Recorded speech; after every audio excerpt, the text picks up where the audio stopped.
Hello friends, आपका स्वागत है कि व्हाट आर लिंक लिस्ट और हम लिंक लिस्ट को कैसे इम्प्लीमेंट कर सकते हैं जावा में।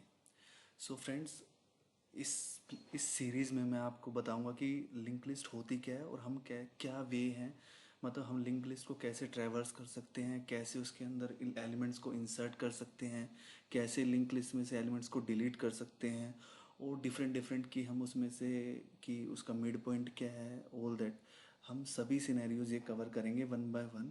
एंड आई होप कि आपको इस लेक्चर से मतलब इस सीरीज से सीखने को मिले, काफ़ी कुछ सीखने को मिले और ये सब मैं जावा के थ्रू इम्प्लीमेंट करूँगा डेटा स्ट्रक्चर्स को। So welcome to my tutorial. Now बात आती है कि what are link list. So basically link list होती क्या है। तो अगर हम बात करें तो लिंक लिस्ट क्या होता है, जैसे कि एरेज होते हैं, एरे में एलिमेंट्स इंडेक्स वाइज स्टोर होते हैं, but in link list there are no indexing.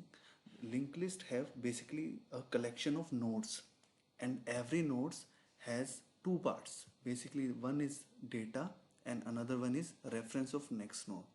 So basically अगर हम बात करें कि लिंक लिस्ट में क्या होता है, जो दो पार्ट्स होते हैं बेसिकली, एक लेट्स से हम बोलते हैं कि एक नोड है, उसके दो पार्ट्स हैं। फर्स्ट पार्ट में उसकी वैल्यू होगी कि वो एक पर्टिकुलर नोड किस टाइप के डेटा को रिप्रेजेंट कर रही है। वो इंटीजर टाइप की भी हो सकती है, स्ट्रिंग टाइप की भी हो सकती है, फ्लोट टाइप की भी हो सकती है। और जो दूसरा पार्ट होगा वो हमें इंडिकेट करेगा reference to the next node. अब जैसे कि हमें जावा में अगर दो क्लासेस को एसोसिएट करना है तो हम उसका रेफरेंस अगर दूसरी क्लास में उसको दे दें तो हम दो क्लासेस को बेसिकली एसोसिएट कर सकते हैं। We can make them coupling. So through coupling हम उन्हें क्या कर सकते हैं, एसोसिएट कर सकते हैं। सो बात आती है कि लिंक लिस्ट को हम रिप्रेजेंट कैसे करते हैं। So if you talk about this part, इस पूरे पार्ट को हम क्या कहते हैं, हमारा नोड। सो ये एक पहली नोड है, first node, this is my second node, ये मेरी थर्ड नोड और ये मेरी लास्ट नोड।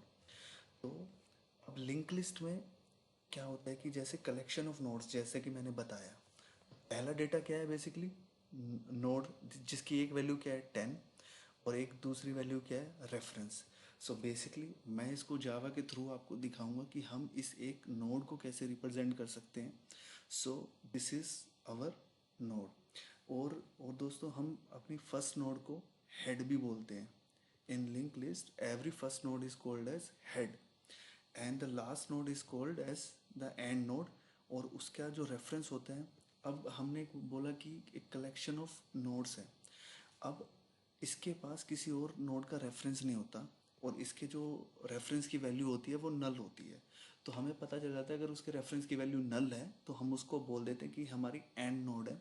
इसलिए हमें पता होता है कि स्टार्ट नोड क्या है और एंड नोड क्या है। जो फर्स्ट पोजीशन पे है वो हमारी स्टार्ट नोड होगी, और जिस जो पोजीशन तो हम बता नहीं सकते कि लास्ट नोड की क्या है, लेकिन जिस नोड का हम जब पूरी नोड को ट्रैवर्स करेंगे लिस्ट को और हमें पता चलेगा कि लास्ट नोड का पॉइंटर अगर नल है तो वो हमारी एंड नोड है फॉर श्योर। सो अगले लेक्चर में फ्रेंड्स मैं आपको बताऊंगा कि हम इस नोड को कैसे रिप्रेजेंट कर सकते हैं जावा के थ्रू, और फिर इसका एक ट्रैवर्सिंग का एग्जांपल।